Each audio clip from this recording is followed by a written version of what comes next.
암과 같은 큰 질병에 걸려서 수술받고 회복된 경험이 있는 분들은 잘 아실 겁니다.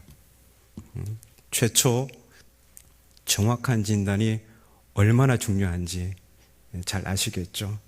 다음으로 중요한 것은 문제가 된 그곳을 정확히 제거하고 또 혹시라도 재발 방지를 위해 항암, 방사선 등 추가적인 치료를 병행합니다. 이 과정에서 몸이 매우 약해지죠. 그래서 다음 순서로 좋은 음식 가려서 먹어야 하고요. 또 규칙적인 운동을 통해서 체력을 끌어올려서 이제 완치 판정을 기다리게 됩니다. 이러한 과정에서 결코 간과할 수 없는 게 있습니다. 그것은 문제가 발생한 곳을 제거하는 것입니다. 악성 종양을 그대로 두고 아무리 좋은 음식을 먹고 영양제를 투입하고 규칙적인 운동을 한다고 해서 문제가 해결되는 것은 아닙니다. 원인을 알았다면 반드시 질병의 뿌리를 제거해야 합니다. 복음의 공동체인 교회도 아플 수 있겠죠. 그리고 그 아픔을 일으키는 원인이 반드시 있습니다. 그렇다면 아픈 교회가 건강을 회복하기 위해서는 곧 복음의 능력으로 교회가 새롭게 되기 위해서는 반드시 아픔을 유발하는 그 원인을 정확히 진단해서 해결해야 합니다. 그것을 해결하지 않는 한 아무리 축복을 선포하며 기도를 하고 몸부림을 쳐도 소용이 없습니다.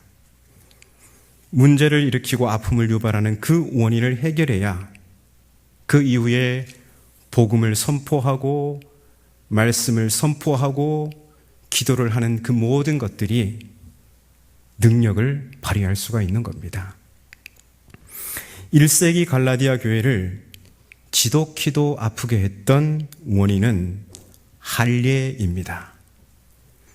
우리가 바울의 복음을 제대로 이해하려면 할례에 대한 이해가 반드시 필요합니다.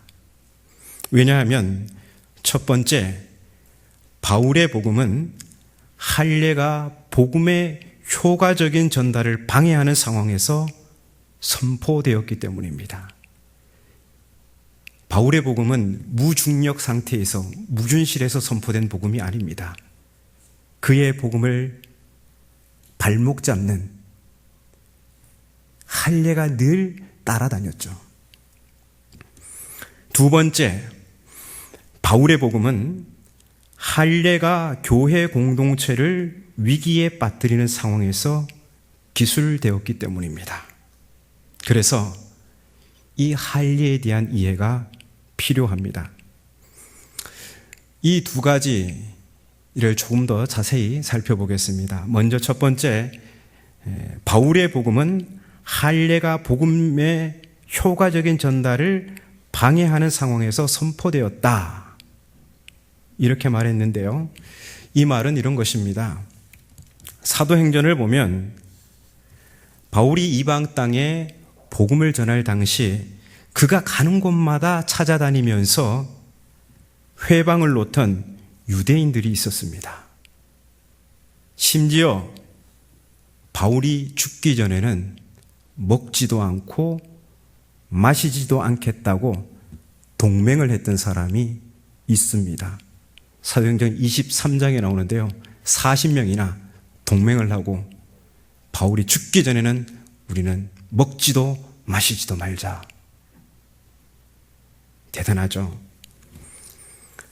이 유대인들은 바울이 할례를 무시한다고 박해하던 사람들입니다. 이러한 회방과 위협이 늘 바울을 따라다녔어요. 그러던 중에 마침내 할례 논쟁이 정리되는 중요한 결정이 있었습니다. 사도행전 15장에 나오는 예루살렘 사도회의인데요. 오늘로 치면 교단 총회와 같습니다. 워낙 할례 문제 때문에 논란이 많으니까 이 사도회의를 열어서 이걸 좀 정리하고 가자, 이렇게 한 것이죠. 여기서 두 가지 상반된 주장에 부딪혔습니다. 예수 믿는 이방인들도 반드시 할례를 받아야 구원을 받는다 라는 주장과, 하나님은 믿음 외에 그 어떤 인간적인 조건도 보지 않으신다 라는 주장이 충돌했습니다. 할례를 받아야 된다는 것은 무슨 말이냐면 유대인이 되어야 된다는 거예요. 유대인들은 하나님의 구원은 유대인에게만 있다고 확신했습니다.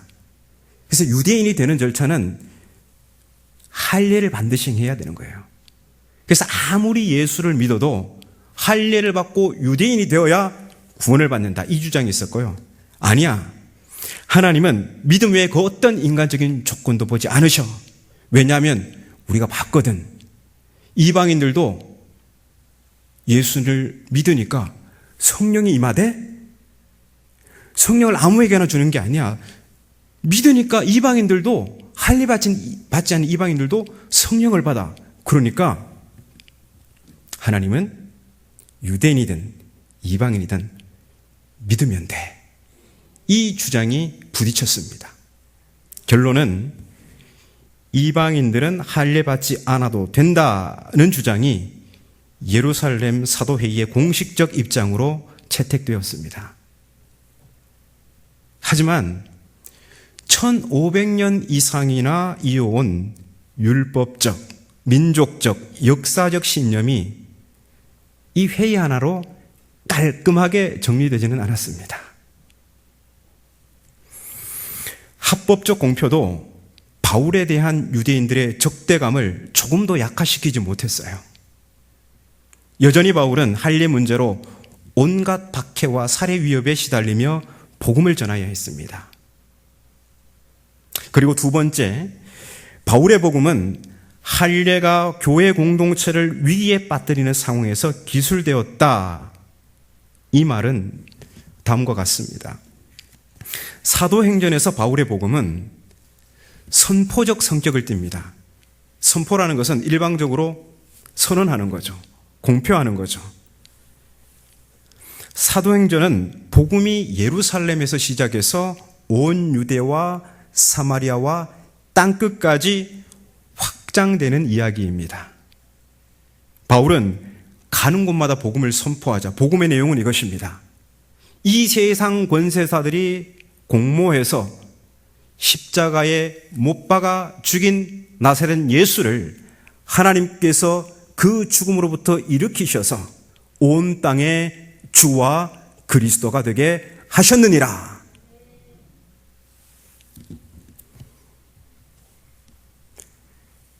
이제 이 사실을 믿고 이제 예수에게로 돌아오는 거죠.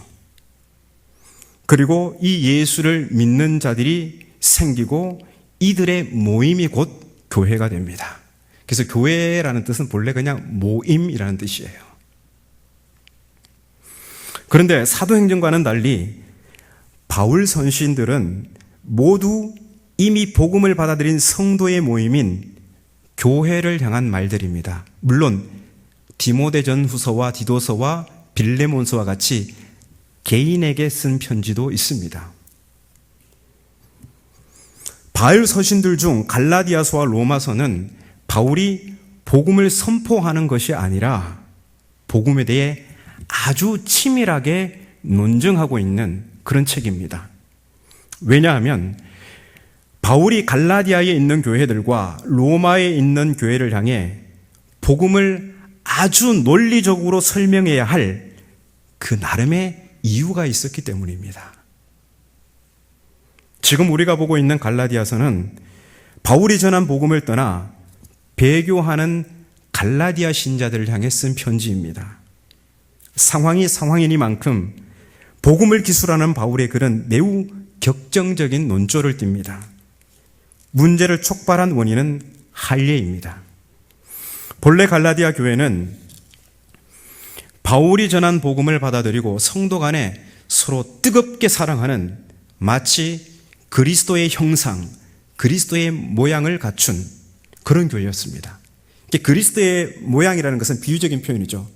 그리스도의 모양을 갖췄다는 것은 그리스도께서 세상을 사랑한 것처럼, 제자들을 사랑한 것처럼 교회가 서로 형제 자매들 간에 서로 뜨겁게 사랑하는 공동체였다, 그런 말입니다. 갈라디아 교회는 본래 그런 교회였습니다. 그런데 그곳에 할례를 강요하는 거짓 선동자들이 침투해서 그렇게 좋은 교회를 교란시켰습니다. 그로 인해 교회에 크나큰 위기가 발생합니다. 바울이 갈라디아 교회를 관찰하며 진단한 진짜 위기는 할례에 대한 교리적 착각이 아니었습니다. 그것은 보다 현실적이고 직접적인 위기였습니다.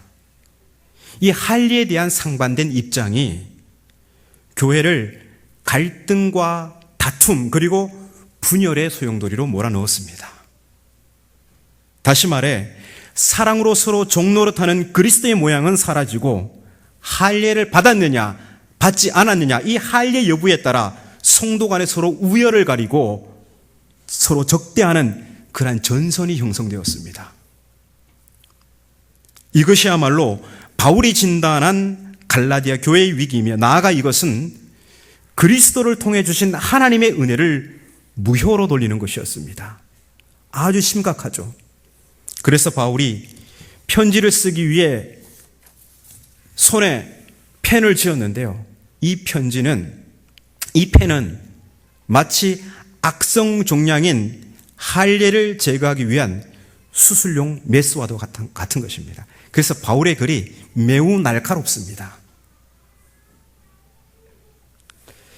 바울은 이 편지에서 거짓 복음의 무능력을 폭로하고 참 복음의 능력을 증명하기 위해서 가용할 수 있는 설득 방법을 총동원합니다. 크게 보면 바울의 논리는 간단합니다. 능력과 무능력의 싸움입니다. 믿음과 율법의 행위들의 싸움이고, 성령과 율법의 행위들의 싸움이며, 약속과 율법, 성령과 육체의 싸움입니다. 이 싸움에서 할례와 할례의 근간이 되는 율법은 무능력합니다. 왜 무능력할까요? 할례와 율법은 그 자체가 생명을 줄 수는 없어요.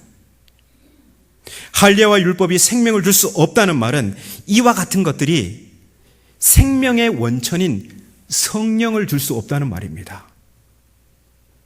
하나님께서 생명의 원천인 성령을 주시는 방식은 오직 믿음입니다. 3장에서 바울이 마치 체면 상태에 빠져 있는 갈라디아 신자들에게 이런 수사적 질문을 하지 않습니까? 너희가 성령을 받은 것이 율법의 행위로냐, 혹은 듣고 믿음으로냐? 믿음이죠.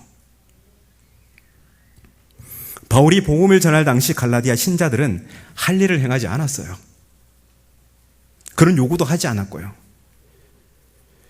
그런 그들이 성령을 받은 것은 십자가와 부활의 복음을 듣고 믿은 결과입니다. 그리고 믿음으로 받은 이 성령으로 지금까지 잘 달려왔습니다. 바로 이 성령이 의의 소망, 곧 구원을 기다리는 열쇠입니다. 우리가 읽진 않았는데요. 오늘 5장 5절에 보면 이런 말이 있습니다. 5장 5절 보면 우리가 성령으로 믿음을 따라 의의 소망을 기다리노니, 자, 이 번역을 갈라디아 맥락에 맞춰서 조금 더 자세하게 번역하면 우리가 믿음에서 나는 성령으로 의의 소망을 기다리노니, 이런 말입니다. 그러니까 의의 소망, 구원은 무엇으로 기다린다는 겁니까? 성령. 근데 이 성령이 어디로부터 온다고요? 믿음으로부터 온다는 거예요. 근데 하나님께서 정하신 방법은 할례나 율법이 아니에요. 율법은 너무나 선하고 거룩하고 의로워요. 너무 착하고 좋아요. 그런데 결정적인 약점은 뭐냐면 이 성령을 줄 수 없어서 너무 약한 거예요. 그런데 지금 갈라디아 신자들은 거짓 선동자들에게 미혹되어서 할례로 의의 소망을 기다리겠다고 난리치고 있습니다. 그래서 바울의 펜끝은 할례의 무능력을 폭로하고 할례의 자폐성을 허무는데 많은 노력을 기울입니다. 그런데 본문을 보면 할례를 대하는 바울의 입장이 일관되지 않습니다. 할례를 받으면 끝장이야 이렇게 엄포를 놓았다가 할례? 해도 그만 안 해도 그만이야 이렇게 말을 바꿉니다. 먼저 본문 2절에서 4절을 읽어보겠습니다. 2절에서 4절 오늘 본문인데요. 한번 읽어보겠습니다. 시작. 보라, 나 바울은 너희에게 말하노니 너희가 만일 할례를 받으면 그리스도께서 너희에게 아무 유익이 없으리라. 내가 할례를 받은 각 사람에게 다시 증언하노니 그는 율법 전체를 행할 의무를 가진 자라. 율법 안에서 의롭다함을 얻으려 하는 너희는 그리스도에게서 끊어지고 은혜에서 떨어진 자로다. 아멘. 자, 방금 읽은 내용에서 바울은 할례에 대해서 매우 극단적인 경고를 날립니다. 2절에서 할례 받으면 그리스도께서 너희에게 아무 유익이 없다고 합니다. 3절에서는 할례를 고집하는 사람은 율법 전체를 행할 의무를 스스로 지게 된다고 합니다. 4절에서는 율법을 통해 의롭다 하심을 얻으려는 시도는 결국 그리스도로부터 끊어지고 은혜에서 잘려나가게 될 것이라고 합니다. 한마디로 할례 받으면 어떻게 된다는 겁니까? 끝장이야 이 말입니다. 그런데 오늘 읽지는 않았지만 6절을 보시면요, 6절을 보시면 바울이 할례에 대해서 다소 느슨한 태도를 취하며 이렇게 말합니다. 그리스도 예수 안에서는 할례나 무할례나 아무런 능력이 없습니다. 효력이 없다는 것은 능력이 없다는 거죠. 한마디로 할례 받아도 그만 안 받아도 그만 이런 말입니다. 어떻게 이리도 쉽게 말을 바꿀까요? 절대 안 된다고 했다가 뭐 받아도 되고 안 받아도 그만이야. 뭔가 이게 일관되지 않는 이 바울의 입장, 여러분 어떻게 이해해야 할까요? 사실 바울에게 있어서 할례는 아무것도 아니에요. 할례에 무슨 교리적 독소가 있는 것도 아닙니다. 본래 할례는 그런 것입니다. 근데 자꾸 유대인들이 할례에다가 대단한 의미를 부여하는 거죠. 바울도 난지 8일 만에 할례를 행한 유대인 중에 유대인입니다. 그렇다면 어떻게 그가 할례에 대해 매우 극단적인 경고를 날렸던 것일까요? 그것은 지금 갈라디아 교회에서 할례가 그리스도의 모양을 사라지게 하고 복음에서 떠나게 하는 위기의 원흉으로 작용하고 있기 때문입니다. 이게 바울이 진단한 갈라디아 교회의 위기입니다. 예컨대 중고등학교를 가면요, 남학생들이 쉬는 시간에 공 차는 걸 정말 좋아합니다. 저도 축구를 정말 좋아합니다. 쉬는 시간 10분을 아주 꿀맛나게 공을 차고 수업 시작정이 울리면 쏜살같이 교실로 달려갑니다. 어떤 친구들은 점심시간에 공을 오래 차고 싶어서 쉬는 시간에 도시락 다 까먹습니다. 그런 친구들이 많아요. 그리고는 점심시간 내내 공을 차죠. 그만큼 운동을 좋아하는 남학생들은 공을 보면 이성을 잃습니다. 그런데 쉬는 시간 10분, 그 10분에 공 차는 건 늘 위험 요소가 따릅니다. 때때로 수업 시작종이 울려도 딱 멈출 수 없는 그런 순간이 옵니다. 언제요? 골을 넣을 기회가 온 겁니다. 이게 오랜만에 제게 골을 넣을 기회가 온 겁니다. 그럼 이거를 해결하고 가야 돼요. 해결했습니다. 정신 차리고 보니까 이제 쏜살같이 달려가죠. 숨이 막 턱까지 차오르지만 문을 열고 딱 들어가니까 교탁에서는 호랑이 눈을 뜨고 선생님이 불호령을 내리죠. 공 찬 놈 다 나와. 공 찬 놈 다 나와. 그런데 공찬 놈은 10명인데 4명만 나갑니다. 그런데 누구도 여기에 문제를 제기하지 않아요. 선생님도 다 아실 텐데 문제를 제기하지 않고, 다른 친구들도 다 봤을 텐데 문제를 제기하지 않아요. 왜 그럴까요? 10명이 공을 찼지만 수업 시간에 선생님보다 늦은 친구는 4명뿐이기 때문입니다. 선생님이 공 찬 놈 다 나와 라고 하셨을 때 그게 무슨 뜻인지는 누구나 다 압니다. 당연히 그 말씀은 공 차다가 수업 시간에 늦은 놈 다 나와, 이런 뜻이죠. 그렇습니다. 공 차는 것 자체가 나쁜 게 아니라 공 차다가 수업 시간에 늦어서 수업 분위기를 망친 게, 그게 잘못이죠. 공 차는 거는 해도 되고 안 해도 됩니다. 하지만 수업을 망치는 원인을 제공했기에 선생님은 불호령을 내립니다. 한 달 동안 쉬는 시간에 축구 금지. 축구하면 끝장이야. 바울의 할례를 향한 바울의 이 극단적인 경고가 바로 이와 같은 거예요. 바울에게 있어서는 할례 그 자체로 아무런 문제가 없습니다. 해도 되고 안 해도 그만입니다. 하지만 지금 갈라디아 교회를 위기에 빠뜨린다는 점에서, 그리스도의 모양을 사라지게 한다는 점에서, 복음에서 떠나게 한다는 점에서 바울의 경고는 날카롭습니다. 할례 받으면 끝장이야. 계속해서 본문 3절을 보면 바울이 이런 말을 하죠. 내가 할례를 받은 각 사람에게 증언하노니 그는 율법 전체를 행할 의무를 가진 자라. 자, 여기서 할례를 받은 각 사람이라는 누구를 가리킵니까? 갈라디아 신자들 중에 할례를 행한 사람들입니다. 이들은 거짓 선동자들의 말에 넘어가 할례를 받아야 구원을 받는다고 믿는 사람들이죠. 그렇다면 이제 이들은 나머지 율법 전체도 지켜야 할 의무를 스스로 지게 되는 겁니다. 왜냐하면 할례를 반드시 행해야 해. 꼭 행해야 해. 이걸 안 행하면, 유대인이 되지 않으면 구원을 받지 못해.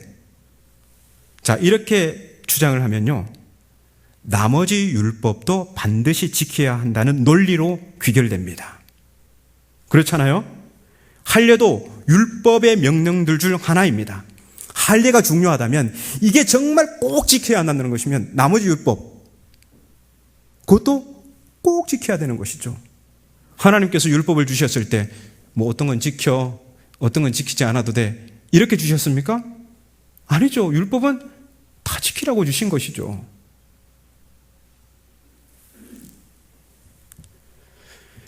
그래서 할례를 반드시 지켜야 한다고 주장하는 사람들은 나머지 율법의 명령들도 빠짐없이 지켜야 하는 상황에 놓이게 되는 것이죠. 누가 이런 상황을 만들었습니까?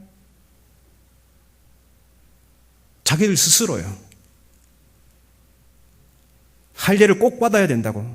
그래, 할례 받은 사람, 그들 스스로가 그 율법의 그 모든 짐을 스스로 짊어지게 된 거예요. 자폭하는 거죠. 누가 율법을 완벽하게 지킬 수 있습니까?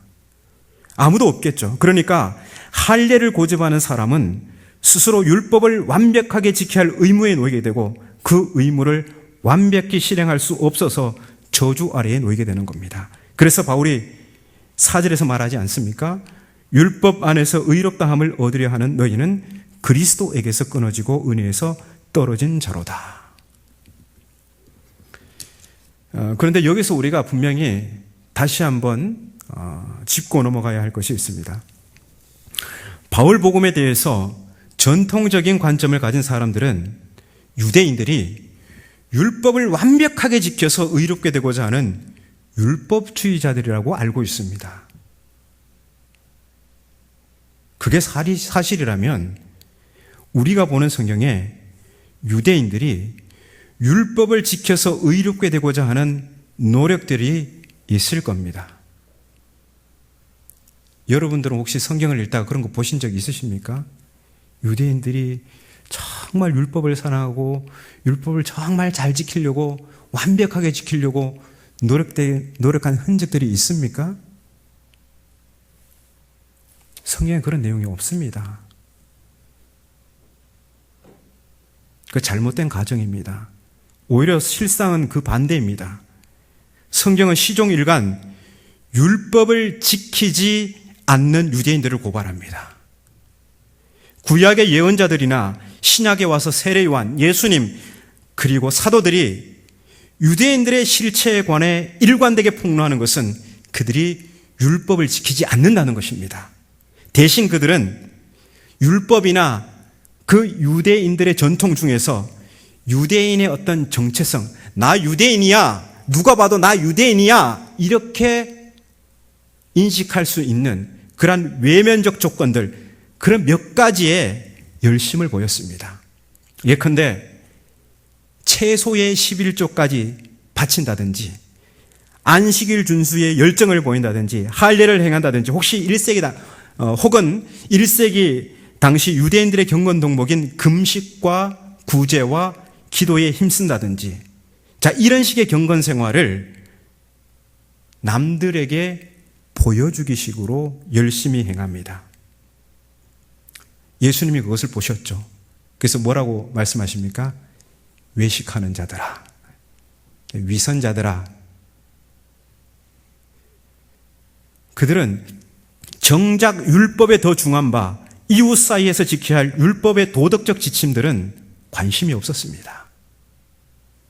한마디로 유대인들은 자기의 편의에 따라 율법을 취사 선택하는 위선적 신앙인이었습니다. 이게 바로 예언자들과 세례 요한과 예수님과 사도들이 꿰뚫어 본 유대인들의 신앙이었습니다.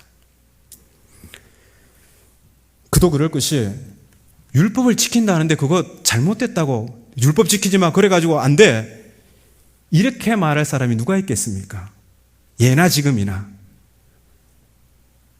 앞에 계신 여러분들이 정말 하나님의 말씀을 잘 지키고 살아가려고 하는데, 목사인 제가 아유 권사님 그렇게 해서 되겠습니까? 율법으로 안 됩니다. 율법 지키지 마세요. 말도 안 되는 이야기지 않습니까? 오히려 율법을 지키려고 노력한다면, 하나님의 말씀을 따라 살아가려고 노력한다면 얼마든지 칭찬하고 격려해 줄 그런 거죠. 유대인들은 종교인임을 드러내는 경건의 모양에는 열심히 있었지만 정작 그보다 더 중요한 이웃 사이에 지켜야 할 정의와 긍휼과 신의는 저버렸습니다. 갈라디아 교회에 침투한 할례주의자들도 마찬가지죠. 이들은 율법을 지켜서 의롭게 되고자 하는 사람들이 아닙니다. 바울은 6장 13절에서 다음과 같이 그들을 평가합니다. 할례를 받은 그들이라도 스스로 율법은 지키지 아니하고. 할례주의자들이 율법을 지켰습니까? 아니, 율법에 관심이 없어요. 자기 그냥 겉모양 드러내주는 거, 나 유대인이야, 나와 남을 구분해서 나를 좀 더 돋보이게 하는 거, 이런 게 관심이 있었어요. 신앙생활하면서, 오늘 우리가 신앙생활하면서 내가 조금 더 믿음 좋은 사람이야? 아유, 남들을 보면 아이고, 그런 거에 관심 가지는 사람들처럼 말이죠. 우리네 교우들에서 공유되는 유대인들에 대한 오해, 곧 유대인들은 율법을 완벽하게 지켜서 의롭게 되고자 하는 율법주의자라는 전제는 율법의 행위들이란 표현을 잘못 해석한 결과입니다. 이 표현은 갈라디아서와 로마서에 여러 차례 나옵니다. 주로 이 표현은 믿음과 대립해서 나오죠. 율법의 행위들이 아니라 예수 그리스도를 믿음으로. 왜 율법의 행위들이 아니라 예수 그리스도를 믿음으로 되냐 물으면 10중 8구 죄인인 인간은 율법을 완벽히 지켜서 의롭게 될 수가 없기 때문입니다 라고 대답합니다. 하지만 율법의 행위들과 대립되는, 믿음과 대립되는 율법의 행위들은 율법을 완벽히 지키려는 율법주의적 태도가 아닙니다. 율법의 행위들은 유대인의 정체성을 나를 남보다 더 돋보이게 만들어주는 그런 할례와 절기 규정, 음식 규정과 같은 몇 가지 그런 지침들이에요. 그래서 율법의 행위들이 아니라 예수 그리스도를 믿음으로라는 표현은 할례를 받고 안식일을 열심히 지키는 유대인이 된다고 의롭게 되는 것이 아니라 유대인이든 이방인이든 주인이든 종이든 남자든 여자든 오직 예수 그리스도를 믿음으로 의롭게 된다는 그런 뜻입니다. 그래서 복음은 차별이 없습니다. 그래서 정작 율법의 더 중요한 도덕적 계명은 지키지 않으면서 유대인을 나타내는 율법의 행위들을 자랑하는 자, 바로 그런 사람들이 저주 아래 있다고 바울은 경고합니다. 이렇듯 율법의 행위들에 속한 자들은 자신들이 유대인임을 자랑했지 율법을 지키는 자들이 아닙니다. 예수님과 사도들은 바로 유대인들의 이러한 위선적 신앙을 꿰뚫어 본 것이죠. 바로 이 위선적 신앙인들이 복음 전파를 발목 잡고 교회를 위기에 빠지게 합니다. 성경은 단 한 번도 율법을 지키지 말라고 한 적이 없습니다. 오히려 율법을 지키라고 일관되게 명령하고 있습니다. 그러면 이런 질문이 생깁니다. 그러면 우리가 그 옛날 유대인들의 율법을 그대로 지켜야 합니까? 알고 보면 되게 유치한 질문입니다. 거기에 대해서는 다음 순서에 제가 자세히 말씀을 드리겠습니다. 오늘은 한 30분 동안 할례를 집중 겨냥해서 살펴보았습니다.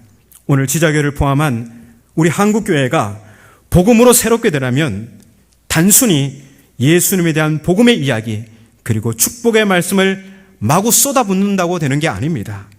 아픈 곳이 있다면 그곳을 건드려야 합니다. 우리의 민낯이 우리를 괴롭게 하지만 문제의 원인을 정확히 진단하고 해결해야 말씀과 기도와 복음의 능력이 우리에게 효과를 나타냅니다.